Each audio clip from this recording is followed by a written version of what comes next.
Assalamualaikum warahmatullahi wabarakatuh. Waalaikumsalam warahmatullahi wabarakatuh. Alhamdulillah.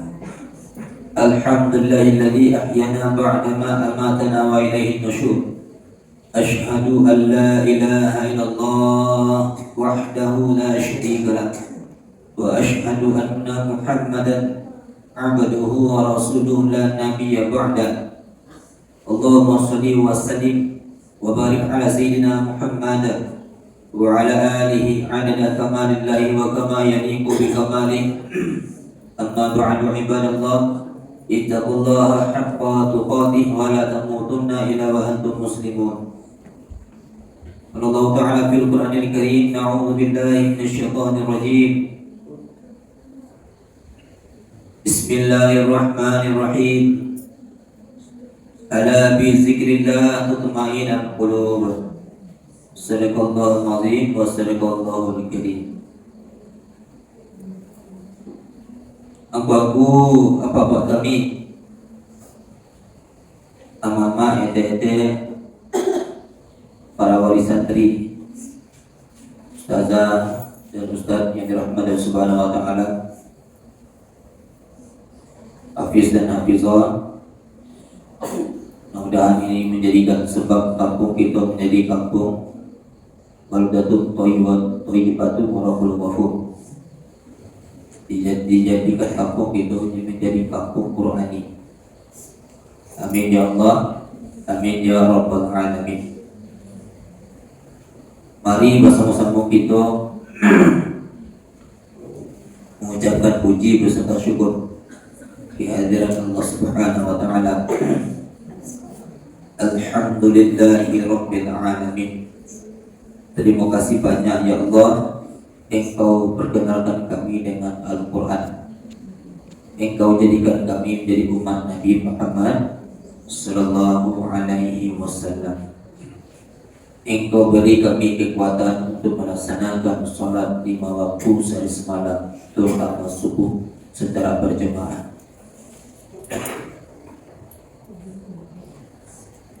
Masih ada di antara kita tadi yang Ustaz Dana yang mengabaikan sholat sunat sebelum sholat subuh.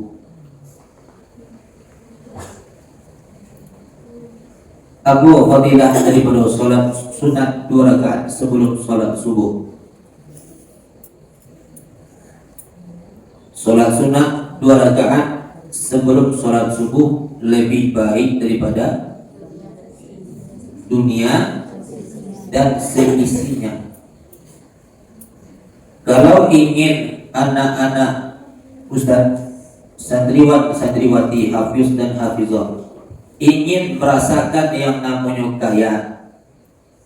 kayo lahir batin, kayo dunia sampai akhirat, jangan tinggalkan sholat sunat 2 rakaat sebelum subuh.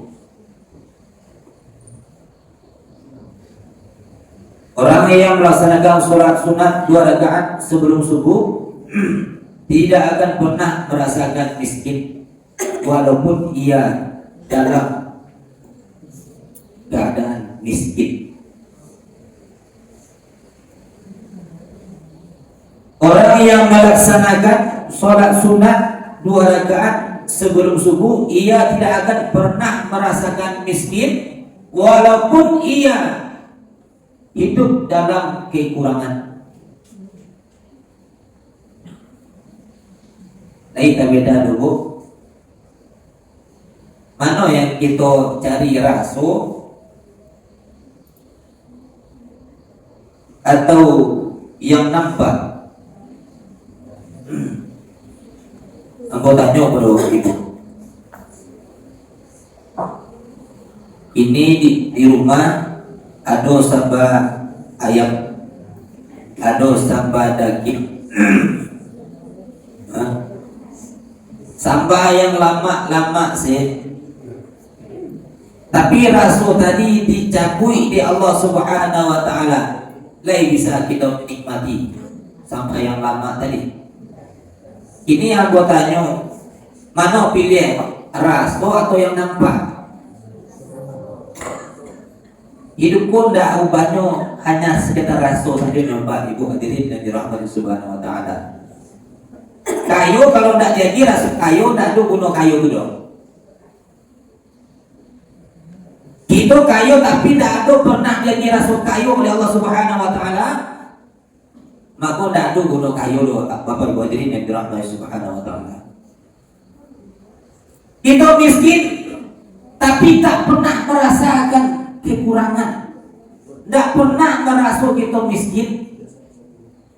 Itulah nikmat yang diberikan oleh Allah Subhanahu wa taala. Salah satunya yang dicontohkan oleh baginda Nabi besar Muhammad sallallahu alaihi wasallam, hidup dalam kekurangan tapi merasa kaya, merasa cukup, qanaah, merasa selalu diperhatikan oleh Allah, sehingga senantiasa setiap saat beliau bersyukur kepada Allah Subhanahu wa ta'ala. Tapi kalau rasa tadi tidak dijaga Allah, sampai kapanpun kita tidak akan pernah bisa bersyukur kepada Allah Subhanahu wa ta'ala. Jadi kita bersyukur Allah laila bisa melaksanakan sholat sunat 2 rakaat sebelum subuh. Alhamdulillah. Mudah-mudahan Allah beri rasa cukup ke dalam batin kita, sehingga tidak ada rasa mengeluh, rasa putus asa, rasa tidak cukup, rasa serba kekurangan. Itu dijauhkan oleh Allah Subhanahu wa taala. Amin ya Allah, amin ya rabbal alamin. Kemudian salawat beriring salam Allahumma salli ala Sayyidina Muhammad wa ala ali Sayyidina Muhammad. Semoga Allah sampaikan salam kita kepada baginda dan besar Muhammad sallallahu alaihi wasallam. Bapak Ibu kaum muslimin yang dirahmati Subhanahu wa taala, salah satu zikir yang tak pernah ditinggalkan oleh baginda dan besar Muhammad sallallahu alaihi wasallam adalah Allahumma antas salam wa minkas salam wa ilaika ya'udus salam wa hayyina rabbana bis salam wa dakhilna jannata darus salam tabarakta rabbana wa ta'alaita ya jalali wal ikram. Petang kita bahas. Jadi wa ilaika ya'udus salam apa artinya?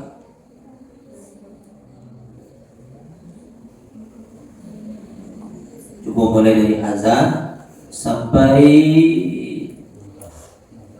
coba nama dia apa? Umtar. Apa?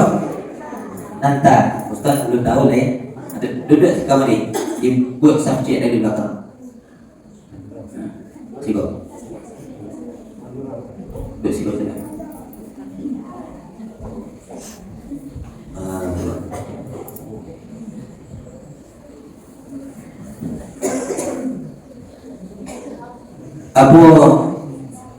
Maka Ustaz tanya mana supaya kalian zikir jangan sampai asal zikir saja, asal keluar dari mulut saya Allahumma salam wa salam wa salam dan pikiran tidak kemari.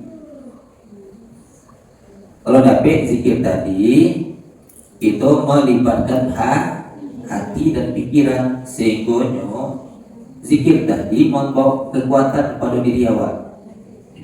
Ya, jangan sampai kita berzikir tapi kita merasa jauh dari Allah.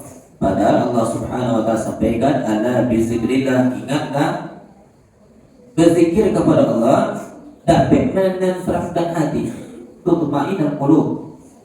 Kalau tenang hati karena kita merasa bersama Allah.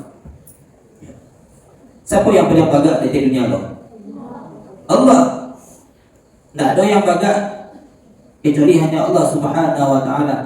Kalau ada yang bangga itu penakut sebenarnya itu. Kalau dia puji orang itu tidak ada bandingannya. Siapa yang paling kaya di dunia itu? Kalau seandainya ada yang kaya di dunia itu miskin sebenarnya itu. Yang kaya cuma Allah. Siapa yang cerdas?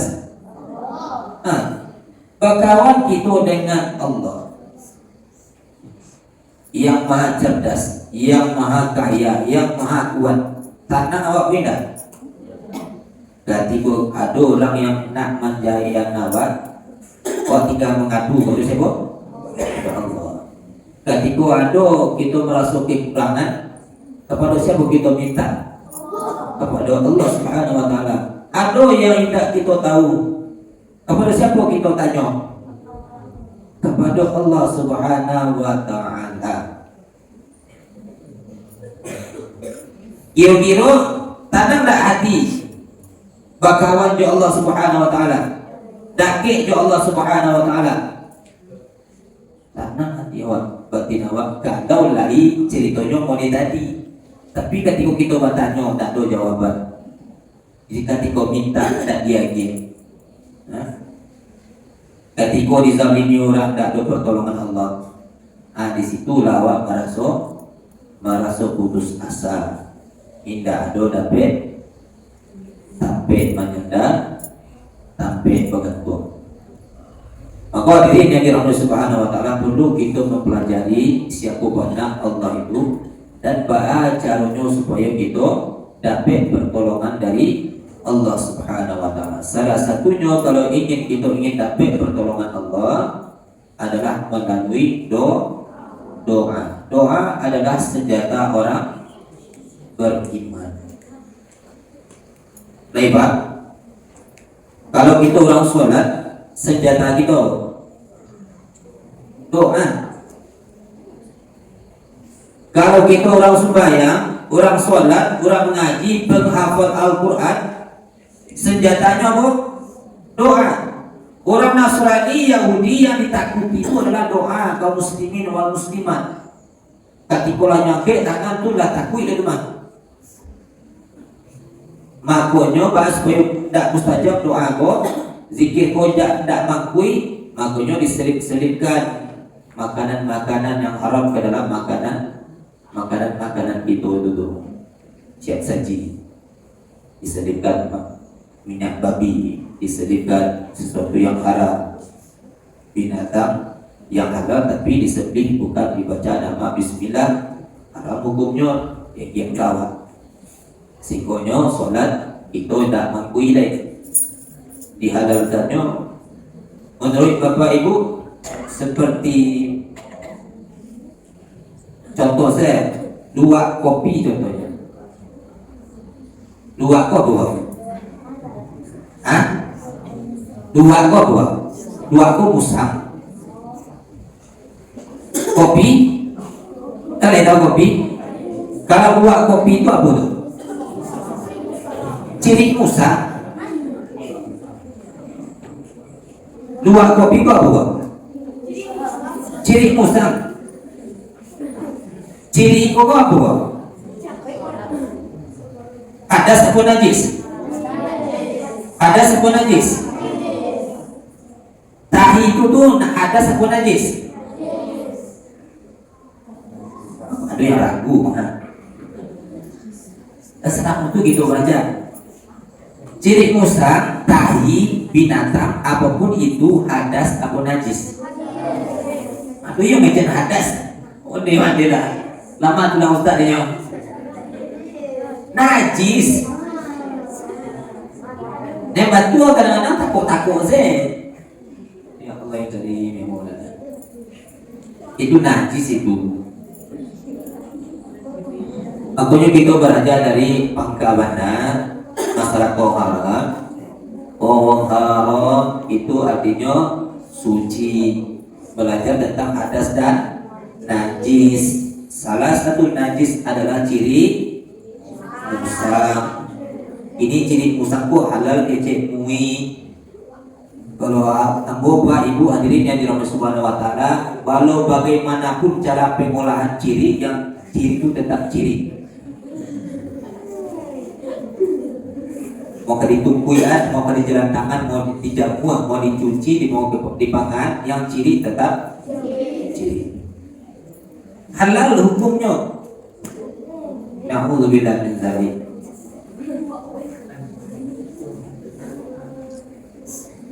Itu makanya kita berdoa Ya Allah, tolonglah Allah, mansurna ya Allah, Allah tolong kami ya Allah. Kami sedang tersasar ya Allah. Tidak ada pertolongan, mampu tak pertolongan ada karena ada hal yang haram di dalam tubuh awak.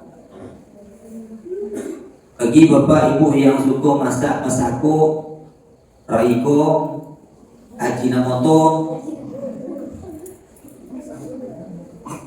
itu kira-kira disedihnya lain benar pakai bismillah. Siapa yang punya pabrik itu? Orang Islam atau orang Cina itu?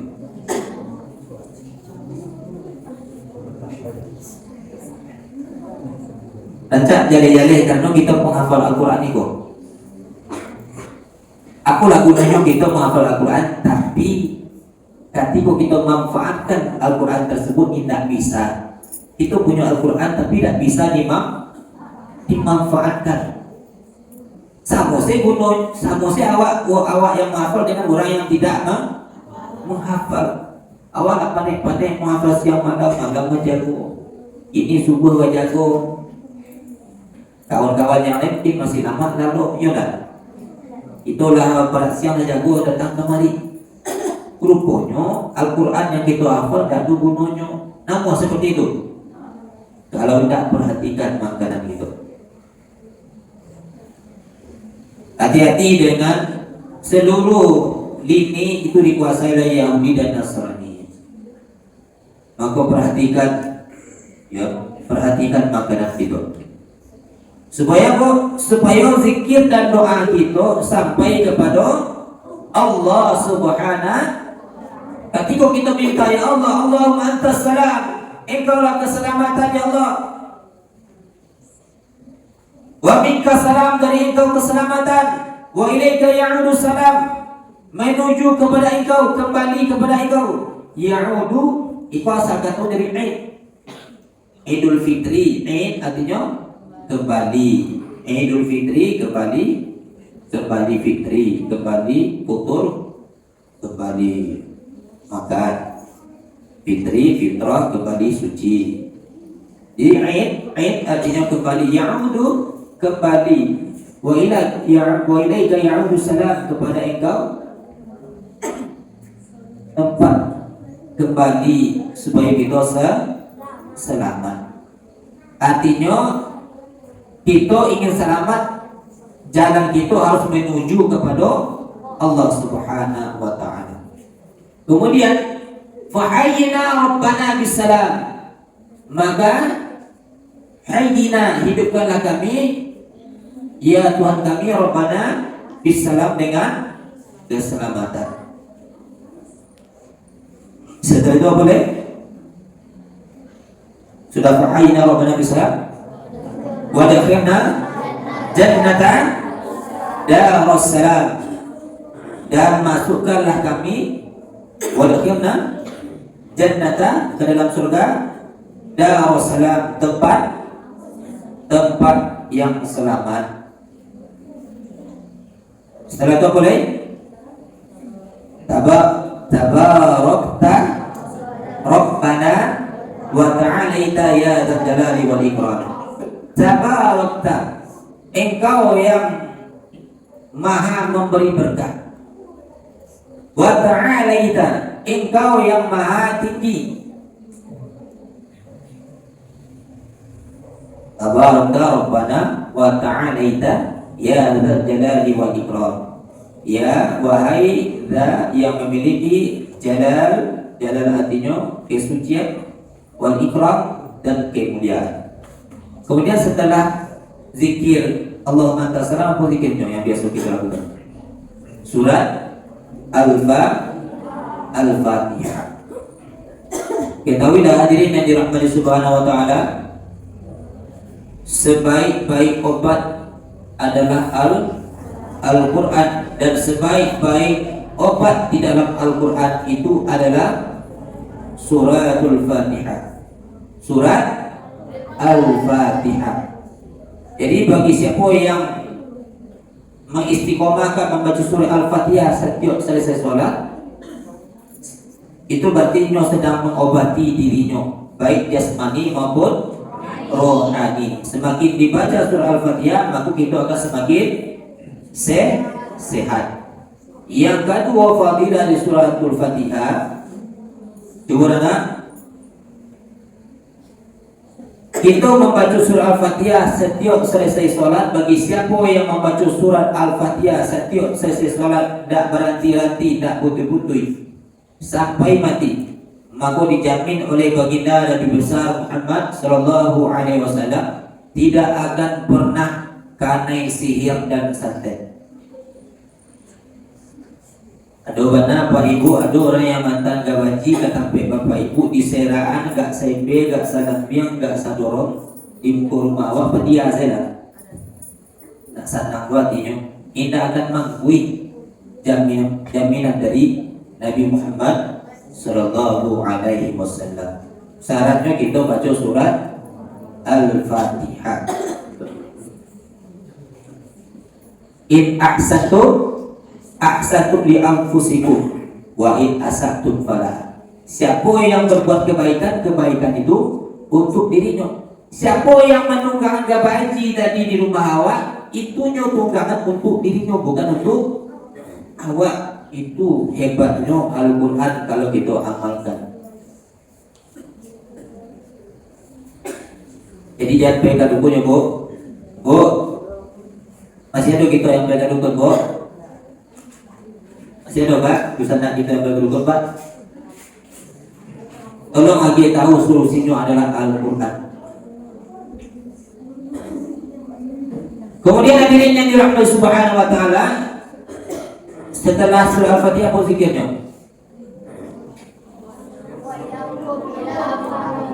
Al-Baqarah ayat 255, ayat kursi. Sudah surah Al-Fatihah boleh? Oh, wa ilahukum ilahu wahid. Setinggi-tingginya ayat di dalam Al-Quran adalah ayat Al-Quran yang menceritakan tentang tauhid atau ketauhidan kepada Allah Subhanahu wa taala. Jadi sekuat-kuatnya ayat Al-Quran itu jauh lebih kuat ayat yang menceritakan tentang ketauhidan. Contohnya wa ilahukum ilahu wahidun la ilaha illa huwar rahmanur rahim. Itu nak tahan syaitan menangan, tak tahan berbagai. Bagi siapa yang melanggenkan itu, maka pastinya tidak akan pernah diganggu oleh syaitan. Bapak Ibu kaum muslimin yang dirahmati Allah Subhanahu wa taala, yakin tak kita punya musuh? Siapa musuh kita? Syaitan. Berapa banyak syaitan? Berapa banyak syaitan? Berapa banyaknya? Lihat tahu banyak syaitan berapa banyaknya, Bu? Banyak syaitan itu dimasuk Nabi. Baginda Nabi besar Muhammad sallallahu alaihi wasallam, beliau menyampaikan, lain tahu tak banyak syaitan itu berapa? Banyak. Tak tahu ya Rasulullah. Kalau seandainya syaitan itu diwujudkan oleh Allah sama dimensinya juga itu, alamnya sama juga kata Nabi, maka kita tidak dapat bergerak. Jangankan berjalan, menggalian badan tidak bisa. Dia karena sampi lah sampi deh syaitan boleh saking banyak. Berapa banyak itu? Tak banyak tu. Itu dimaksud siapa? Maksud Nabi. Nabi lah berapa tahun meninggalnya? Dah 1000 tahun. Tak boy itu tu.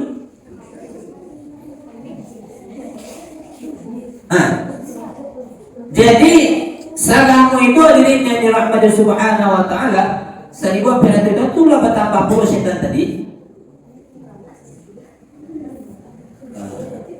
Artinya mana?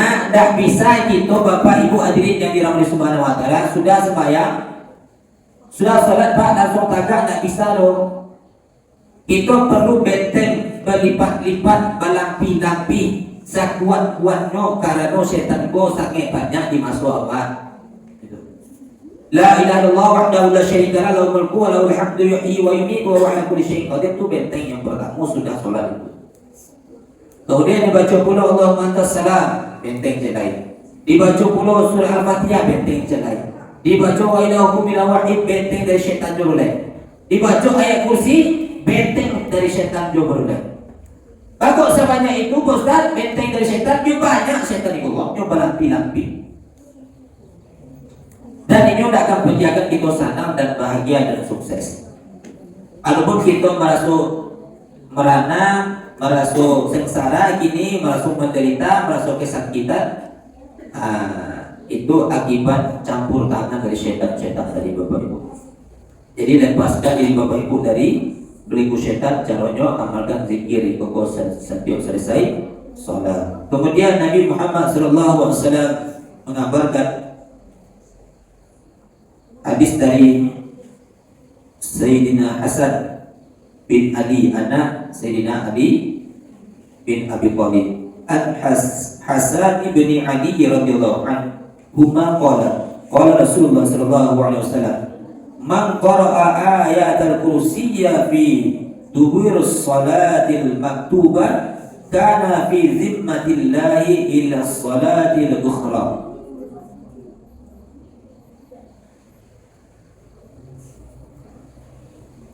Apa kata Nabi? Hadis ko dari Sayyidina Hasan bin Ali radhiyallahu anhu qala, yang mengecek beliau mengatakan kepada kita, qala Rasulullah sallallahu alaihi wasallam, bersabda Nabi Muhammad sallallahu alaihi wasallam, man qara'a ayatul kursi, siapa yang membaca ayat kursi fi dubur salat, setiap selesai salat, maktubah, ditetapkan tarawih setiap selesai sholat 5 waktu sehari semalam. Kata beliau, kana fi zimmatillahi ila sholatil ukhra, maka ia dalam pemeliharaan Allah hingga sholat berikutnya.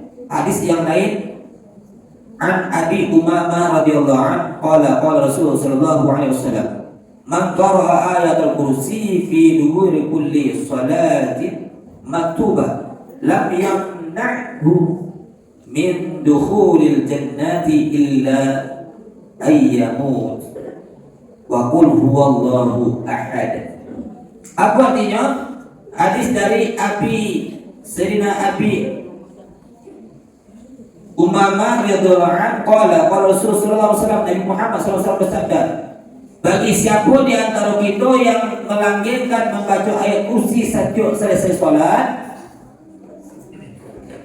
sampai mati, maktubah ditetapkan iko sampai mati, lam yamna'hu, tidak ada yang menghalangi dia min dukhulil jannah, dari masuk ke dalam surga, illa, kecuali ayyamuta, kecuali kematian. Artinya kalau meninggal langsung masuk surga.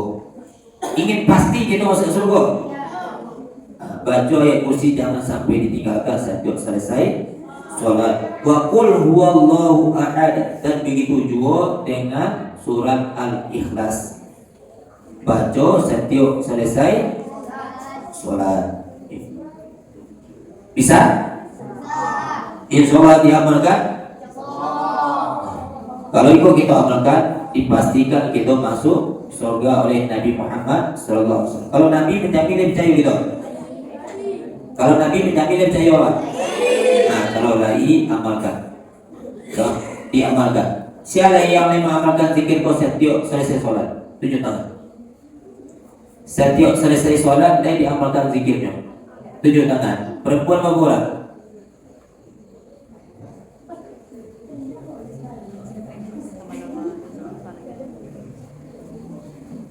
Dan dulu,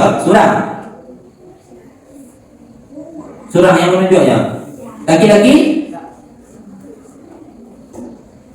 kedua. Ini kalau begitu kayaknya bahaya tuh mah. Doa yang indah, zikir lain. Berzikir lain pada waktu banawa. Sangit lah rugi. Ya. Minta kepada Allah Subhanahu wa taala. Tapi lain lah maju selangkah namanya nak berzikir lain. Ya. Bagi siapa yang tak berzikir sesudah solat, tak minta itu kata Nabi sombong orangnya kerana merasa tak butuh dengan Allah. Padahal kita sangat butuh dengan Allah Subhanahu wa taala. Jadi setiap kali kita pastikan kita jangan sampai tinggal membaca zikir awak setiap selesai solat. Ya.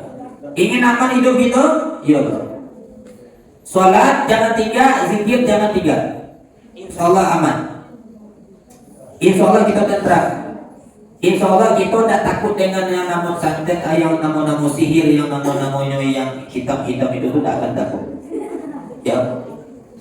Ini Ustaz tanya dulu, siapa yang lagi zikir selesai solat tadi? Coba tunjuk tangan, siapa tadi tu?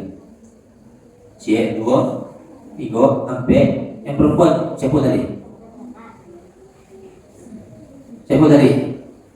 Yang perempuan yang lagi zikir doa selesai solat. Awak lain. Menunjukkan terlebih hitam. Payah Ustaz mampukan. Yang laki-laki kau lah yang jalan dulu. Cik 2, 3, 4. Zuhur asar cok 3. Di indah dulu selesai solat berarti. Masih takut tidak kalian jual tu? Cik 2, 3, 4 buah.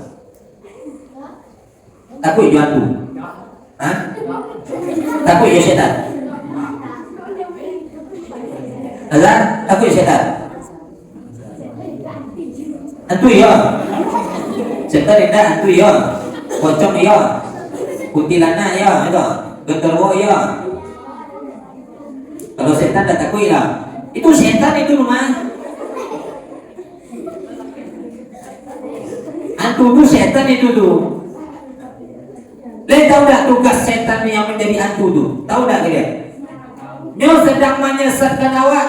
Kita tak boleh takui kecuali hanya kepada kalau seandainya kalian takui selain kepada Allah, kalian sudah melakukan kemusyrikan, syirik, menyekutukan Allah dalam bentuk rasa takut kepada makhluk atau selain daripada Allah. Bahas supaya kita tak takut solat jangan sampai lalai, laksanakan zikir setiap selesai solat. Ustaz yakin kau rata-rata kau penakut saudara kau. Harus kalian hilangkan takut kalian. Kalau tak kalian akan musyrik kepada Allah. Kalau mati dalam keadaan digogol, kita mati dalam keadaan su'ul khatimah. Kalau mati dalam su'ul khatimah, masuk surga pun neraka. Mati dalam keadaan su'ul khatimah, masuk apa neraka? Neraka. Dia nak mau kan? Kalau tidak amalkan yang dah kita pelajari. Masih ada yang belum dapat zikir? Zikir masih ada yang belum dapat? Tunjuk tangan. Yang belum dapat zikir. Berapa? Cik 2, 3, 4, 5, 6, 7, 8, 9. Ya. Jadi Bapak-bapak, wali murid, ibu-ibu, mari kita gembleng anak kita bersama-sama bahas supaya menjadi mukmin yang kuat lahir batin. Kami siap untuk membantu Bapak Ibu untuk menggembleng anak-anak Bapak Ibu di Siko, bahas supaya kuat mental, kuat akal, kuat fisik, kuat rohaninya. Itu tuh. Jadi makanya kita ajarkan yang namanya zikir, kita ajarkan sholat yang betul, kita ajarkan menghafal Al-Quran, kita ajarkan baat tata krama, adab tingkah laku. Itu insya Allah kita akan perbaiki secara perlahan-lahan. Namun kalau tidak ada sokongan dari Bapak Ibu, tentu sio-sio apa yang akan kami rencanakan. Mudah-mudahan bermanfaat. Siap dilaksanakan zikir selesai sholat? Takbir. Subhanakallah wa bihamdika asyhadu an la ilaha illa anta astaghfiruka wa atubu ilaik. Assalamualaikum warahmatullahi wabarakatuh.